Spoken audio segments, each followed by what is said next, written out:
अंग तो बड़ा कोमल है, इसलिए हल्के हल्के पानी के सहारे ऊपर ऊपर से हल्का हल्का इनके ऊपर करके स्नान करा दो और एकदम मुलायम वस्त्र से कन्हैया के अंग को पोंछो, सुखवाओ। फिर इनके सुंदर घने गुगुराले मुलायम बालों को फिर इनको सुखवा दो। कान्हा भाग न जाए श्रृंगार करते समय, इसलिए अपने छोटे कन्हैया का दोनों हाथ अपने कंधे पर रख दो कि कान्हा पकड़ के खड़ा रहे, आसरा लगा करके कि कहीं भागने न पावे। धीरे से इनको कछनी पहनाओ, रेशमी वस्त्र की कछनी पहनाते समय गांठें जो है इनकी कमर में लगाओ तो हल्की सी लगाओ, कड़क न हो, क्योंकि बड़े कोमल अंग हैं श्याम के। और इसके बाद फिर इनके पाँव में घुघुरुदार पैजनी पहनाओ, हल्की एकदम पैजनी, मधुर आवाज देने वाले सुंदर छोटे छोटे घुघरू। और इनके फिर हाथों में थोड़ा सा इनके सिर पर इधर उधर करने लगे तो टेक लगाए रहो कि सिर के सहारे का ना मैं पकड़ा हूँ, भागना नहीं। और फिर हाथों से धीरे से इनकी बाहों में कृष्ण चूड़ा, लेकिन इनकी कोमल अंग है, कृष्ण चूड़ा कड़क होता है, इसलिए थोड़ा सा मुलायम रेशमी वस्त्र लगा दो। दोनों हाथों में कृष्ण चूड़ा पहना दो, हल्की सी गांठ देकर फिर अग्रभाग में हाथों के छोटी मोतियों का कंगन पहना दो। और फिर इनके गले में मोतियों की कंठमाला पहना दो और फिर बैजंती माला और गुंजा की माला पहना दो। और फिर इनके कानों में झुमका पहनाओ, तो बड़े कोमल अंग हैं ना। और कोमल अंगों में कान भी बड़े कोमल हैं। एकदम हल्का हल्का झुमका पहनाओ।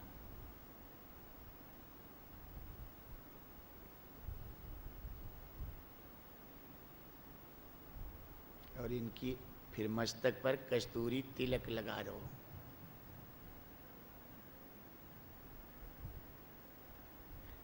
द्विज की चंद्रमा की तरह जो होता है वैसा थोड़ा सा और बढ़ाकर टेढ़ा करके तिलक बिंदी परम प्रकाश की लगा दो। और फिर इनके मस्तक पर मोर पंख का मुकुट, छोटे कन्हैया इसलिए छोटा मुकुट लो मोर पंख का, और उसमें मुलायम रेशमी वस्त्र लगा दो, क्योंकि माथा कान्हा का बड़ा अंग कोमल है, ये मुकुट से कहीं कठिनाई न हो, कुछ तकलीफ न हो श्याम को, इसलिए मुलायम वस्त्र लगाकर मुकुट पहना दो।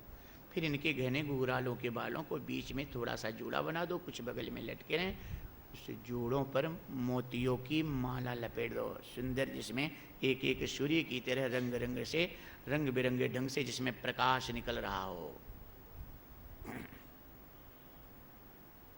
ऐसे कन्हैया को फिर बाएं हाथ से थोड़ा सा इनके सिर की तरफ इशारा करके और दाहिने हाथ की अंगुली से कमल के समान जो इनके नेत्र हैं बड़े कोमल और सुंदर और लालिमा लिए हुए हैं, इसलिए हल्का हल्का इनको काजल लगा दो, बारीक काजल, मोटा काजल न लगे, क्योंकि कजरारी आंखें तो श्याम घने श्याम को लिए हुए इनकी पहले हैं, ऊपर नीचे की घने श्याम की ये प्रकाश, इसलिए हल्का सा बारीक पतला काजल लगा दो।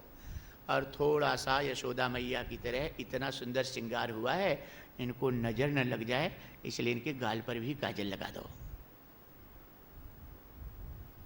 फिर अपने हाथ को धो करके कन्हैया को मनाकर अपने पास में बैठा दो और सुंदर माखन और मिश्री मिला करके और कन्हैया को खिलाओ। एक एक और इनको थोड़ा सा इधर उधर मुँह करते करते और इनको थोड़ा थोड़ा इनसे आंखें मिला करके मुस्कराते हुए मना करके प्रेम पूर्वक इनके मुंह में एक कवर डाले, थोड़ा सा माखन, तो ये उठकर खड़े होकर भागने के, नाचने के, इधर उधर खेलने के चक्कर में होंगे, लेकिन इनसे प्रार्थना करो कि खेलना है तो खेल ले श्याम, लेकिन मेरे आगे पीछे चारों तरफ नाच, बाहर मत जाना, मेरे पास में ही तुम घूमना दौड़ लो, मुंह में मक्खन लिए इधर उधर आगे पीछे नाच रहे हैं ऐसा देखो, और जब आवे सामने आके तो मनाते रहो, आओ आओ, और फिर इनके मुँह में मक्खन डाल दो। ये पहले थोड़ा थोड़ा करो, लेकिन ये जब धीरे धीरे धीरे धीरे ये सुंदर खेल बढ़ने लगे, मन लगने लगे कन्हैया का और तुम्हारा भी, तो 10 मिनट 20 मिनट घंटा 2 घंटा बढ़ाते जाओ, बढ़ाते बढ़ाते ऐसे बढ़ाते जाओ कि सदा इनके श्याम के साथ खेलने लगो। और फिर इसके बाद इनको भूख न लगे इसलिए थोड़ा सा दूध भी पिलाओ। दूध अगर सादा ना पिए तो शक्कर मिलाकर मीठा करके पिलाओ। इस तरह से धीरे धीरे कान्हा के साथ, ये मानसी पूजा के साथ यह तरह से प्रेम करते करते 1 साल, 1.5 साल, 2 साल, ज़्यादा से ज़्यादा 3 साल के अंदर अंदर आपको श्याम का ऐसे प्रत्यक्ष दर्शन होने लगेगा भाव में। और जब प्रत्यक्ष दर्शन होने लगेगा तो नेत्रों से अश्रुपात होने लगेगा और मस्ती से आनंद आएगा। कभी कभी मस्ती आएगी कि शरीर में कंपन सा होगा, और जो शरीर में कंपन होगा तो अपने मन इंद्रियां सुंदर आनंद से जो अंतर जगत में जाएंगी, तो तुम्हारे अंतर जगत में इस आनंद के द्वारा सोई हुई तुम्हारी चित्त शक्ति के अंदर जो कुंडलिनी है उसको टक्कर लगेगा। और जब कुंडलिनी तुम्हारी जगेगी तो उस समय आनंद की अनुभूति, ज्ञान और भक्ति की अनुभूति, जो परमानंद की जो शक्ति है वो विलक्षण ढंग से आप तुम्हारी बढ़ने लगेगी। और जैसे बढ़ने लगेगी तो जो पढ़े हो वो भी, जो नहीं पढ़े हो वो भी तुम्हें अनुभव ज्ञान रामायण का, भगवत गीता का, भागवत और वेद पुराणों का अपने आप सब दिखाई पड़ने लगेगा, होने लगेगा। सारा ज्ञान अपने आप आने लगेगा तुम्हारे पास। जब कुंडली तुम्हारी जागृत हो जाएगी तो प्रभु की तरफ अपने आप तुम्हारी मन और इंद्रियां, तुम्हारे चित्त अपने आप प्रभु की तरफ, चुंबकीय शक्ति की तरफ खिंचते जाएंगे, बढ़ते जाएंगे और परम आनंद में डूबते जाओगे।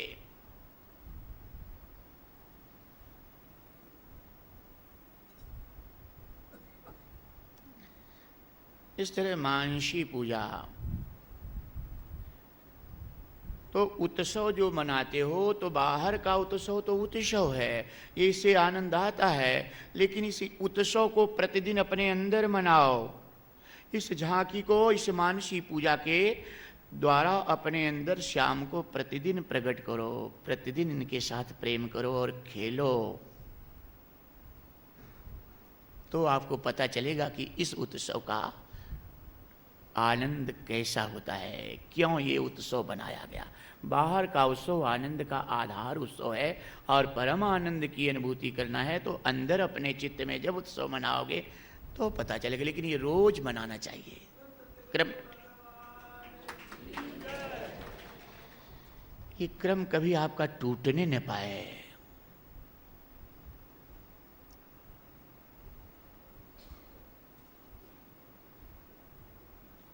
यह सेठ इस तरह से सुन करके ये मानसी पूजा की शुरुआत कर दिया। इसमें न पैसा लगना है, न घर छोड़कर जाना, न कहीं जाना है, न किसी को कुछ कठिनाई है। शुद्ध मन और शुद्ध चित्त और अपने अंतःकरण में श्याम को बसाकर प्रेम करना और परमानंद की प्राप्ति, सब कुछ पा लेना।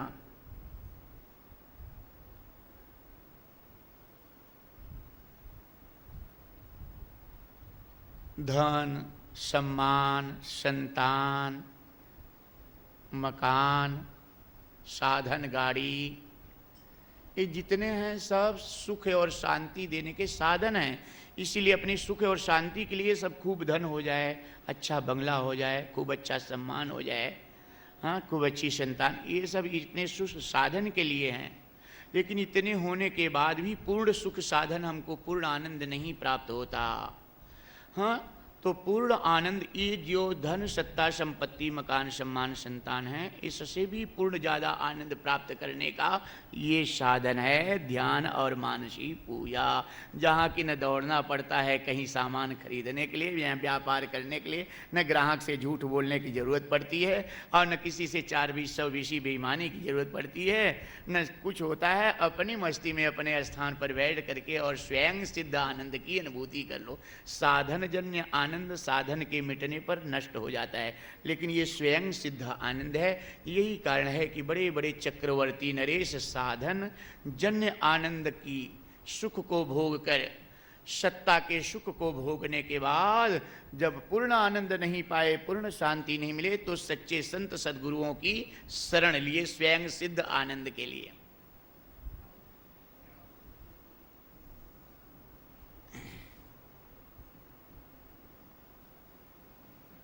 तो यह सेठ इस मानसी पूजा की विधि को सुन करके अपनी मानसी पूजा शुरू कर दिया। संत के द्वारा जब सुना, जो कंजूस सेठ था लेकिन प्रभु से प्रेम था इसका, शुरू कर दिया। और शुरू करते करते धीरे धीरे इसका मन लगने लगा, आनंद बढ़ने लगा। और बढ़ते बढ़ते ऐसा बढ़ने लगा आनंद कि धीरे धीरे 11 वर्ष बीत गए और श्याम प्रत्यक्ष इसके सेठ के साथ प्रेम और भक्ति के भाव साथ खेलने लगे और मक्खन और इसके दूध इसके हाथों से पीने लगे। प्रत्यक्ष अनुभव दर्शन होने लगा इसे, परम आनंद में ये डूबने लगा सेठ। लेकिन एक दिन ये सेठ अपने कन्हैया का सारा श्रृंगार करके माखन खिलाया। माखन खिलाने के बाद जब दूध पीने लगा तो एक बार एक घूंट दूध पीने के बाद कन्हैया अगल बगल भागने लगे। भागने लगे तो सेठ बार बार बुलाने लगा लेकिन श्याम आवे नहीं। और एक बार जबरदस्ती पकड़कर कन्हैया के मुंह पर दूध लगाया भी तो कन्हैया मुंह बंद कर लिए, दूध पिए नहीं। तो सेठ को ख्याल आया कि कन्हैया दूध क्यों नहीं पी रहा है, इसलिए कि मैंने शक्कर नहीं डाली है, आज भूल गया था, मीठा दूध नहीं है। अब समझा कि कान्हा दूध क्यों नहीं, मुंह क्यों बंद कर रहा है। तब इस सेठ ने शक्कर दूध में डालने लगा और शक्कर डालने लगा तो संजोग से हाथ इधर उधर बिगड़ गया, शक्कर ज़्यादा गिर गई दूध में। अब कंजूस स्वभाव सेठ से बर्दाश्त नहीं हुआ, सोचा कि इतनी शक्कर एक साथ में कैसे वापरूं, थोड़ी निकाल कर रख दूं फिर काम में आएगा। थोड़ी जब शक्कर निकालने लगा तो कन्हैया सेठ का हाथ पकड़ लिए कि पगले कहाँ पैसा खर्चा किया है, मन से ही तो गिराया है, इसमें भी संतोष नहीं हो रहा है।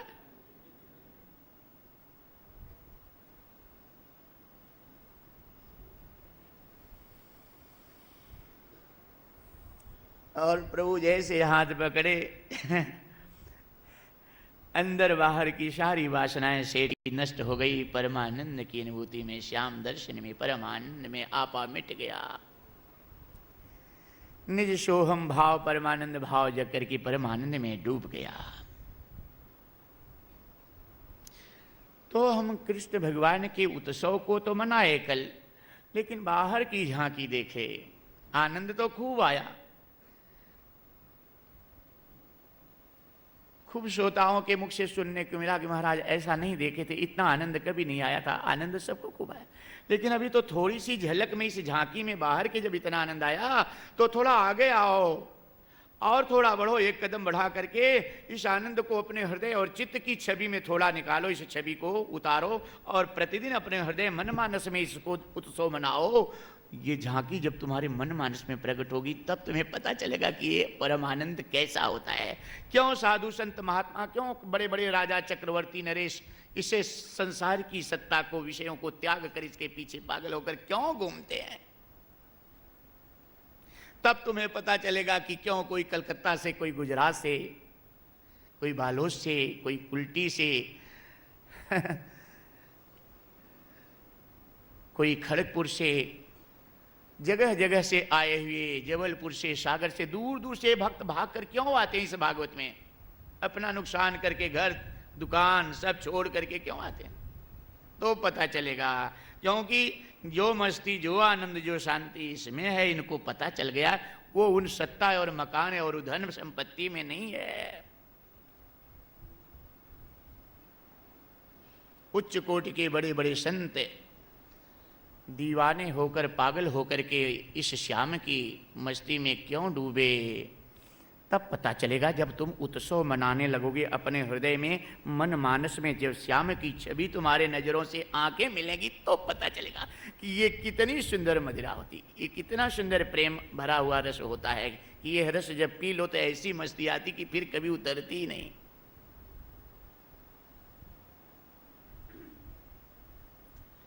वो भजन में है ना, जो चढ़ती उतरती है मस्ती, हाँ? वो हकीकत में मस्ती नहीं है। चढ़ने उतरने वाली मस्ती कौन सी, भोगों की। भोगों में सुंदर जिह्वा का स्वाद, त्वचा का स्वाद, शब्दों, रूपों, ये तरह तरह के संसार के स्वादों की मस्ती खा लिए हाँ सुंदर खाए, खूब मस्ती आ गई, बहुत अच्छी कड़ी, खूब अच्छा भोजन, आज मस्ती है, लेकिन फिर उतर जाती है। घूमने गए, बड़ी मस्ती है, लेकिन फिर वहां आए, उतर गई। सिनेमा देखने गए, बहुत अच्छा मजा आया खूब, लेकिन वहां उतारे तो मुंह लटका करके आ गए, उतर गई। शाम को खूब नित्य नाच तमाशा देखे संसार का, लेकिन फिर सवेरे उठे तो मुंह आंखें लाल, उदासी, मस्ती उतर गई। जो चढ़ती उतरती है मस्ती, वो हकीकत में मस्ती नहीं है। हकीकत की सही मस्ती जो होती है, एक बार अगर चढ़ जाती तो कभी उतरती नहीं, वो सदा सदा के लिए मस्त बना लेती है। उसी मस्ती के लिए बड़े बड़े संत महात्मा दीवाने होकर, पागल होकर के घूमे हैं। ये दूर दूर से आने वाले भक्त उसी मस्ती के लिए आए हैं, क्योंकि इनको थोड़ी सी झलक मिल गई है, इनके ऊपर, आप लोगों के ऊपर थोड़ी सी कृपा हो गई है उस श्याम की। इसलिए उत्सव जो मनाते हैं हम, तो उत्सव तो हमें मनाना आनंद आता है, लेकिन उत्सव के साथ में हमें ये ख्याल करना चाहिए कि ये उत्सव की झांकी मनमानस में उतरे। इसलिए आइए थोड़ा सा इस मनमानस में उत्सव की झांकी उतारी जाए, कल कन्हैया के जन्म की।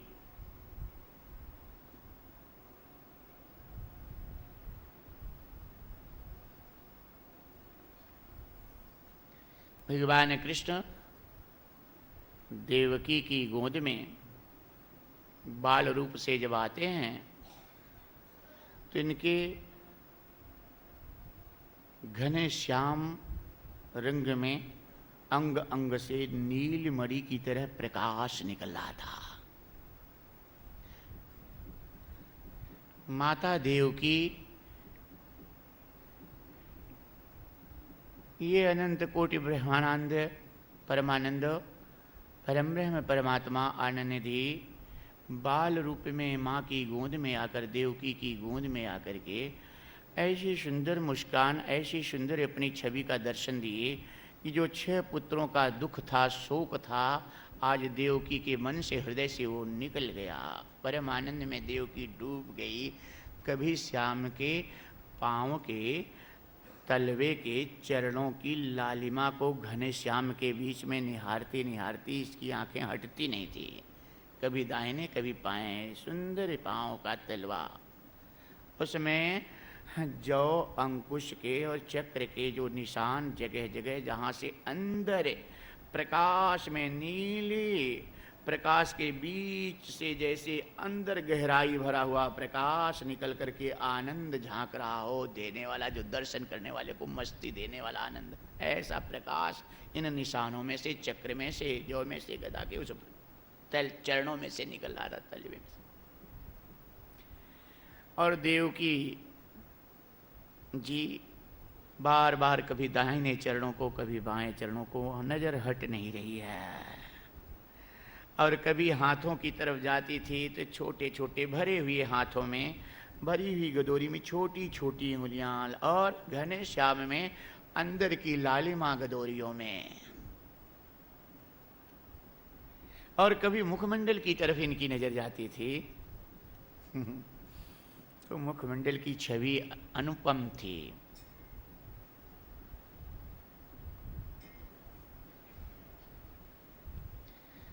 अनार के लाल दानों की तरह श्याम, घने श्याम में चारों तरफ थोड़ा सा अंदर का भाग ओठ लालिमा लिए हुए था।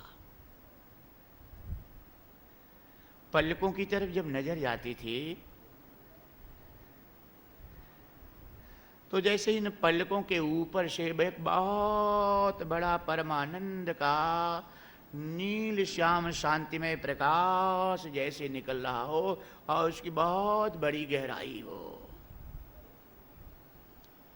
आंख की पलक के नीचे जब देखती थी कपोल की तरफ, तैसे मानो परम आधार शांति का दिखाई पड़ता था। मन बस वहीं थक करके उस परमानंद में डूब जाना चाहता था, और ये नेत्र जो थे उस रूप को, माधुरी को, उसी में समा जाना चाहते थे। फिर कुछ देखने का नहीं, सारे दृश्य देखने की इच्छाएं जैसे पूर्ण हो गई हैं। रूप देखने के लिए नेत्रों की, इनको जैसे मंजिल मिल रही हो, थके थके से ये नेत्र उसमें परमानंद में। सुंदर इस छवि को देवकी जी बार बार निहारते हुए तब वसुदेव जी संकेत किए कि अभी भगवान की जो वाणी हुई है इस हमारे कारागार में, उसका भी ख्याल करो, जो प्रभु बताए हैं उसका भी ख्याल करो। अपनी गोंद से देवकी भगवान को तो देना नहीं चाह रही थी, निकालना नहीं चाहती थी।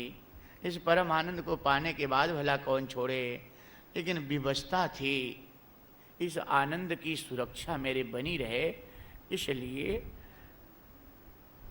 वसुदेव जी की इच्छा समझ करके सूप की टोकरी में, जैसे आप कल देखे थे, और उस टोकरी में सुंदर साड़ियों की गादी बना करके और श्याम को उसमें लिटा दी और निहारती हुई वसुदेव जी के आगे बढ़ाई कि महाराज इन बालक को, ये मेरे बालक को आप गोकुल ले जाइए।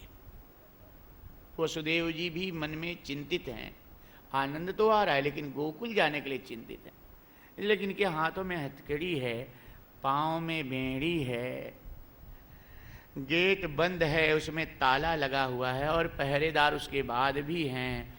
अगर वहाँ से भी बाहर जाएं तो अंधेरी रात है और बादल गड़गड़ा रहे हैं। आगे भी जाते हैं तो जमुना की बड़ी धारा है, जहाँ नाव नहीं होगी, गहरा पानी, बादोमासी बड़ी हुई जमुना। और अगर वहाँ आगे भी पार जाते हैं तो गोकुल गांव में पता नहीं वहाँ कुत्तों की और सबकी स्थिति क्या है। और अगर पहुँच भी गए तो क्या पता गेट खुला है कि बंद। जिम्मेदार नंद जी हैं गोकुल गांव के, अपना आप हम गेट खोलते नहीं तो गेट खुला होगा कि नहीं, और जिस कक्ष में यशोदा है वहाँ तक कैसे पहुँचेंगे। ये सब बातें इनके मन में हैं, लेकिन आकाशवाणी का अनुभव करके उस कारागार में भगवान की वो अनुभूति और भगवान का वहाँ पर प्रत्यक्ष दर्शन अनुभव और देवकी का यह भाव देख करके वसुदेव जी भगवान कृष्ण को टोकरी में हाथ से ले करके अपने मस्तक पर धारण कर लेते हैं। और जैसे मस्तक पर धारण करते हैं कि देखें प्रभु को ध्यान में धारण करने के बाद अभी तो सब बड़ा दुर्गम लग रहा है, ये बंधन हाथ का कैसे टूटेगा, ये बेड़ी कैसे खुलेगी, ये ताला गेट का कैसे खुलेगा, गेट कैसे खुलेगा, रोकने वाले पहरेदार कैसे दूर हो जाएंगे, बढ़ी हुई जमुना की धारा कैसे पार करेंगे, ये कठिनाइयों को हम कैसे पार करेंगे। कठिनाइयाँ बहुत हैं, लेकिन आइए थोड़ा भगवान को पहले धारण कर लें अपने मस्तक पर, इसके बाद देखें क्या होता है। क्या हमारे शास्त्रों की वाणी सत्य होती है, क्या संतों और मुनियों की वाणी सत्य होती है, क्या गुरु की वाणी सत्य होती है। और निश्चित रूप से ये सत्य होगी, ऐसा पूर्ण अनुभव करते हुए पूर्ण विश्वास के साथ जैसे वसुदेव जी भगवान को अपने मस्तक पर धारण करते हैं, वैसे हाथ की हथकड़ी खुलकर नीचे गिर जाती है, पाँव की बेड़ी खुल जाती है, पाँव खुला हो जाता है, गेट का ताला खुल जाता है और गेट बंद खुला हो जाता है। पहरेदार रोकने वाले काम क्रोध लोभ मोह मद मत्सर ये सब सो जाते हैं।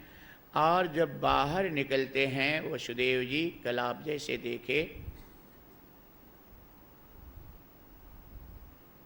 रामा अवतार में शेष जी जो छोटे भैया लक्ष्मण बने थे, कृष्णा अवतार जब लेना हुआ तो भगवान विष्णु फिर शेष के पास गए कि शेष भैया एक बार मेरे भाई और बन करके मेरी सुंदर लीला में साथ दे दो। शेष जी प्रभु से प्रार्थना किए कि प्रभु क्षमा चाहता हूँ, एक बार आपका भाई बन करके मैं भोग चुका हूँ, अनुभव कर चुका हूँ। आप परम ब्रह्म परमात्मा हैं, आपको इस सृष्टि की उत्पत्ति स्थिति और लीला और अंत में आपको दुख सुख का कोई अनुभव नहीं होता, लेकिन हम जीव की श्रेणी में आते हैं, हमारे ऊपर इसका प्रभाव पड़ता है सुख दुख का। आपसे मेरी प्रार्थना है कि आपकी इस लीला में, कठिन लीला में मैं साथ नहीं दे सकता। आप ही बताइए कृपा करके कि भला माँ सीता का क्या दोष था जो गर्भावस्था में आपने मुझे आदेश दे दिए वन में छोड़ने के लिए, और आपका भाई होने की वजह से आपकी आज्ञा का पालन करना। आपको इसका कोई दुख, लेकिन हमारे ऊपर क्या बीती मैं जानता हूं। इसलिए हे प्रभु, आपसे मैं क्षमा चाहता हूं। आप अपनी लीला में किसी और को चुन लीजिए।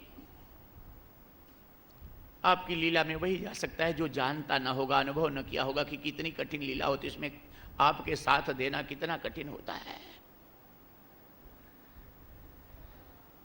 भगवान विष्णु कहे कि शेष भैया, आपके बिना कोई हमारा साथ नहीं दे सकता, सही सुंदर ढंग से पाठ नहीं कर सकता, अभिनय नहीं कर सकता भैया। मेरे ऊपर कृपा करो, एक बार और आओ भैया, चलो साथ में। शेष जी कहे प्रभु, आपकी बात मैं मान रहा हूँ, मैं चलूँगा, लेकिन मेरी एक शर्त है। भगवान विष्णु कहे शेष भैया, कौन सी शर्त है हमें बताइए, हम मानने के लिए तैयार हैं, 2-4 शर्त आपकी मानेंगे। शेष जी कहे हे प्रभु, आपका भाई बनूंगा, लेकिन इस बार छोटा भाई नहीं बनूंगा, बड़ा बनूंगा। आपको मंजूर है तो बताओ, ताकि मेरा आदेश आपके ऊपर चले। मैं आपका आदेश इस बार नहीं जानना चाहता। एक बार छोटा बन करके सब पीड़ा सह चुका हूं मैं। भगवान विष्णु कहे भैया, मैं तैयार हूं आपकी शर्त मानने के लिए। और जो लक्ष्मण भैया थे रामावतार में, छोटे भैया, कृष्णावतार में वही लक्ष्मण जी, शेष जी, बड़े भैया बलदाऊ होकर आए हैं। जब वसुदेव जी भगवान कृष्ण को, नारायण को अपने मस्तक पर धारण करके बलदाऊ के छोटे भैया को अपने मस्तक पर लेकर हम बाहर निकले कारागार से, तो बादल घिरा हुआ था, हवा चल रही थी और एक एक बूंदा बांदी गिर रही थी, बूंदा बांदी हो रही थी। हाँ, ऐसे समय में बिजलियां भी कड़क रही थी। लेकिन संतगण इस बिजलियों का और बादलों का जो ये कड़कने का और बूंदा बांदी का जो भाव था, ये संतों ने तो कुछ और ही निकाला है। संतों ने तो इसको ये निकाला है कि ये भगवान परमानंद परम ब्रह्म के सुंदर दर्शन पा करके ये जो आकाश में बादल थे, ये इनको बड़म आनंद की अनुभूति हुई और आनंद की मस्ती में नाच उठे। जैसे कल भक्तगण नाच रहे थे भगवान के दर्शन में, ये नाच उठे बादल भी, और बादल ऐसी मस्ती में नाचे कि एक दूसरे से टकराने लगे। और जब टकराने लगे तो कड़कड़ाहट, उसमें घर्षण हुआ, जो बिजलियां चमकने लगी और गड़गड़ाहट होने लगी। मानो ये बादल उस गड़गड़ाहट के बीच में कि नगाड़े बजा करके मृदंग के साथ शहनाइयां बज रही हैं और परमानंद में प्रभु के दर्शन की अनुभूति में नाच रहे हो।